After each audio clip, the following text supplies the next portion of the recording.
Well, I joined a writer's group, and I started meeting people who like to write. And I think the most important part was realizing that I wasn't the only wacko in the world who heard voices in my head, and that it was okay to talk back to them. It's okay to talk back to them. Okay.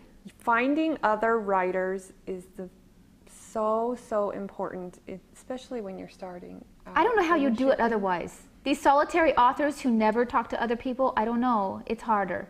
I think having a strong peer group that supports who you are as an author, be that genre, voice, whatever style, whatever pace you write at, all of those things are really, really critical to helping any person flourish. I think in any industry it would be important to be supported in who you are.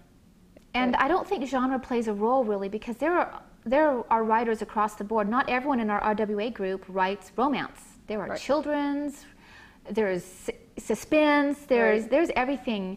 Having that support group, I think just wandering in and finding that group, and then we broke off into smaller little groups, I guess, as we started gravitating to people who have our similar writing style or philosophy.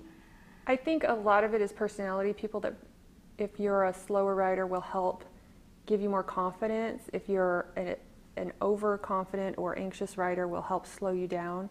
And finding the people that accept you and will help keep you going through the very steep highs and lows that can be a writing career is critical, because non-writers don't necessarily get the struggles and why you aren't able to give up no matter how dark or difficult the time is in your writing. And finding people who are willing to be honest with you, I think, is really key as well.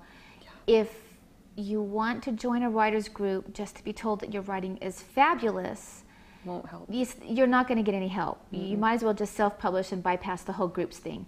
But if you want to find someone who will point out ways to improve, that's wonderful. But you have to find people who will do it the way you need them to. Yes. When I was new, I had a mentor who was very gentle in her critique and pointed out ways that I needed to show some improvement and suggested some classes and books, and I went from there. Much later in my writing career, I had someone who was,